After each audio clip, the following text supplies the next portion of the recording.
I ഒന്ന് അമർത്തി തുടക്കല്ലേ നാണിക്കുട്ടിയെ, ആ ശരീരം ഒന്ന് ഇളകട്ടെ.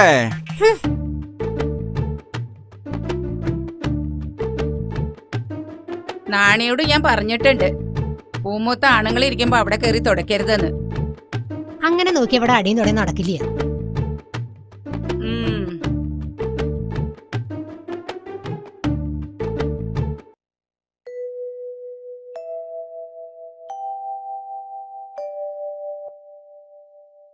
എന്താ ചാത്ത എത്തി നോക്കണേ? ഇങ്ങോട്ട് കേറി വരൂ. വേണ്ട വേണ്ട, അവിടെ നിന്നാ മതി. കോരഞ്ചക്കം പനിച്ചിറക്ക. പാടത്ത് അടിയം പണിതോളാം. ഒവ്വേ 19 വയസ്സായ ആളാ, പണിയാൻ വന്നിരിക്കണു. വയസ്സൊന്നും തമ്പ്രാട്ടി നോക്കണ്ട, ആടിയനൊരു കുഴപ്പമില്ല. എന്നാ പാടത്തേക്ക് ചെല്ലുക. എന്താ അങ്ങനെ കടന്ന് പരുങ്ങണത്? കോരഞ്ചക്കനെ വൈദ്യരെടുത്ത് കാണിക്കണമെന്നാ എല്ലാരും പറയണത്. തീരെ വൈ. ഇതിനൊക്കെ ചുക്കും കുരുമുളക് ഇട്ട് കഷായം വെച്ച് തിളപ്പിച്ച് കുടിക്കല്ലാതെ വൈദ്യരെ കാണിക്ക. അതൊക്കെ ചെയ്തു, എന്നിട്ടും ഭേദമില്ല. കുറച്ച് കായ് ഇട്ടിരുന്നെങ്കിൽ. ഇവിടെ അങ്ങനെ പണം പെട്ടിയിലാക്കി അടച്ചു വെച്ചിരിക്കുന്ന പൊതുവേ ധാരണ. ചലക്കേണ്ട, നടക്കട പണിക്ക്. മാറി നിക്ക അങ്ങട്. പ്രസിഡന്റേ വരിക. പ്രസിഡന്റ് വരിക, ഇരിക്കുക.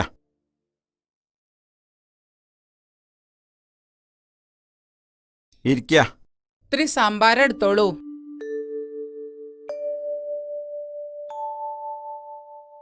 ശ്രീകോവിലിന്റെ പുനരുദ്ധാരണം നടക്കുകയാണല്ലോ, അതിന്റെ ഒരു ഓട്ടത്തിലാണ് ഞാൻ. ഇവിടുന്ന് ഒരു സംഭാവന കിട്ടുമെന്ന് പറഞ്ഞിരുന്നു. അതിനെന്താ, ഇല്ലെന്ന് എത്ര വേണ്ട അതങ്ങോട്ട് പറഞ്ഞാ മതി. 1000 ഉറുപ്പിക എടുത്ത് കൊടുക്കുക. അത് മതിയാവോ പ്രസിഡന്റ്? ഭഗവാന്റെ കാര്യത്തിൽ പണം എത്രയായാലും അത് വാരിക്കോരി തരുമെന്ന് എനിക്കറിയാലോ. ഉപ്പ് കൂടിയോന്നാവോ? എന്നാ ഒരു 2000 ഉറുപ്പിക എടുത്ത് കൊടുക്കുക. ആയിക്കോട്ടെ.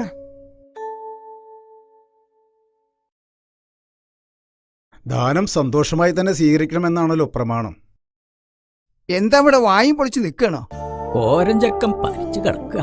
മനുഷ്യന്റെ കാര്യത്തിനേക്കാൾ കൂടുതൽ ദൈവത്തിന്റെ കാര്യത്തിലാണ് ഇവിടെ പ്രാധാന്യം. അല്ല മാഷേ, അമ്പലത്തിലേക്കൊന്നും കാണാനില്ലല്ലോ, തിരക്കാവൂല്ലേ? എനിക്ക് തിരക്ക് മനുഷ്യന്റെ കാര്യത്തിലാ.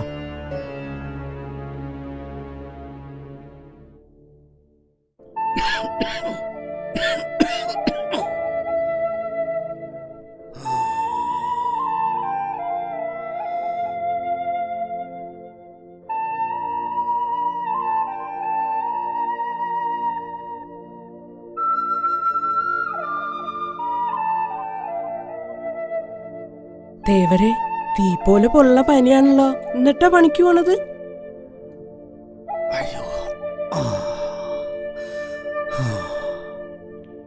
ചായ കുടിച്ചോളി.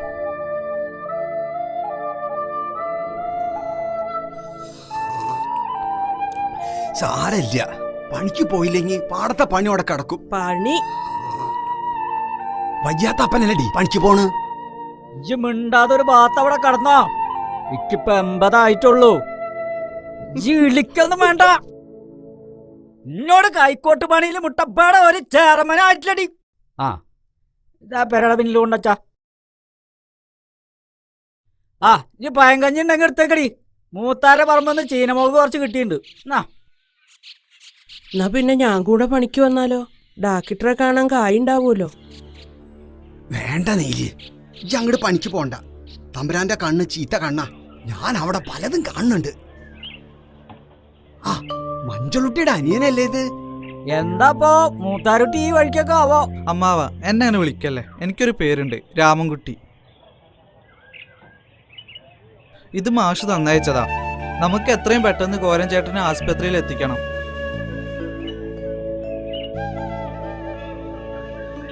കുട്ടിയെ, ഇക്ക് പണിക്ക് പോവാൻ നേരായി. അമ്മാവ, ഇത്രയും കാലം നിങ്ങൾ തമ്പ്രാക്കന്മാർക്ക് വേണ്ടി അധ്വാനിച്ചു. ഇനി കുറച്ച് വിശ്രമിക്കാം. കർഷക പെൻഷൻ പാസ്സായി വരൂത്രേ. എല്ലാം മാഷ് പറഞ്ഞയച്ചതാ. അപ്പ മാഷ് പറഞ്ഞാ പിന്നെ അതിനൊരു എതിർവാക്കില്ല. നിങ്ങൾ ഇനി പണിക്ക് പോണ്ട.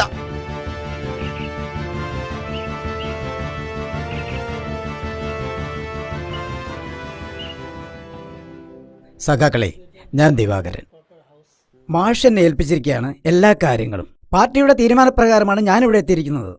ഇനി നിങ്ങളുടെ എല്ലാ പ്രവർത്തനങ്ങൾക്കും ഞാൻ നിങ്ങളുടെ കൂടെ ഉണ്ടാവും. കോളനിയിൽ ഒരാഴ്ചയായി പട്ടിണിയിലാ പലരും. കൂലി പോരാന്ന് പറഞ്ഞപ്പോ പണി നിർത്തിക്കൊള്ളാനാ തമ്പുരാൻ പറഞ്ഞത്. ഇങ്ങനെ പോയാൽ നമ്മൾ വിളിച്ച പലരും വരാണ്ടാവും. കുറഞ്ഞ കൂലിക്ക് പണിയെടുക്കാൻ കോളനി ആൾക്കാരുണ്ട്. പഠിച്ചത് മതി, അച്ഛൻ പണിക്ക് പോയി തുടങ്ങാനാ പറഞ്ഞത്. അച്ഛൻ വയ്യാണ്ട കടപ്പില. ബാലകൃഷ്ണ, പഠിക്കണ കാലത്ത് പഠിക്കണം. നിനക്ക് എന്ത് സഹായത്തിനും ഞങ്ങളുണ്ടാ കൂടെ. അതെ, കാര്യങ്ങളെല്ലാം മാഷ് എന്നോട് പറഞ്ഞിട്ടുണ്ട്. പണിയെടുത്ത അധ്വാനത്തിന് ന്യായമായ കൂലി നമുക്ക് വേണം. പിന്നെ കോളനിയിലെ എല്ലാ കുട്ടികളും സ്കൂളിൽ പോകണം. ഇവരുമായി കൂട്ടുകൂട്ടരെന്ന വീട്ടിൽ നിന്ന് പറയാറില്ലേ? കോളനിയിൽ നിന്ന് പലരും രഹസ്യമായി വീട്ടിൽ നിന്ന് പോവാറുണ്ട്. ഇത് ഗോപി. ചുരുക്കി പറഞ്ഞ നമ്മുടെ എതിരാളി കാര്യസ്ഥന്റെ മോനാ. ഇപ്പം നമ്മുടെ കൂടെ. നല്ലത്. നല്ലതിനെ തിരിച്ചറിയാനുള്ള വിവേകബുദ്ധിയുള്ള നിന്നെപ്പോലുള്ള കുട്ടികളാണ് ഇനിയും നമുക്ക് വേണ്ടത്. അടുത്ത ദിവസം ഞാൻ കോളനിയിൽ വരുന്നുണ്ട്. അന്ന് എല്ലാവരെയും കാണാം. കുട്ടിക്ക് പേടിയാണെങ്കിൽ നീലി പറഞ്ഞോളാം. അതൊന്നും വേണ്ട, മാഷ് സമ്മതിക്കില്ല. ഞങ്ങൾ തമ്മിൽ വയസ്സിന്റെ കാര്യത്തിൽ ഒരുപാട് ഡിഫറൻസ് ഉണ്ട്. അതെന്താ? നീൽ ചേച്ചി എന്നെക്കാൾ ഒരുപാട് പ്രായം കൂടുതലാണ്. മാഷ്ക്ക് കുട്ടിയെ ഇഷ്ടാണെന്ന് എന്റെ ഭർത്താവിനോട് പറയണത് ഞാൻ കേട്ടിരിക്കണ്. അങ്ങനെയാണെങ്കിൽ എനിക്കൊരാഗ്രഹം കൂടി ഉണ്ട്. എന്താ? ഏതെങ്കിലും ഒരു ഭഗവതിയുടെ മുന്നിൽ വെച്ചായിരിക്കണം എന്റെ കഴുത്തിൽ മാലയിടുന്നത്. അത് നടന്നു തന്നെ. ഞങ്ങളുടെ പാർട്ടിയും കൊടിയായിട്ട് നടക്കണ ആളാ ദൈവത്തിന്റെ മുന്നിലേക്ക് വരുന്നേ. അമ്പലം എന്താ ദൈവം എന്താന്ന് അറിയാത്ത ആളോടാ. വേണ്ട, എന്നാ പിന്നെ എനിക്കും വാശിയാ.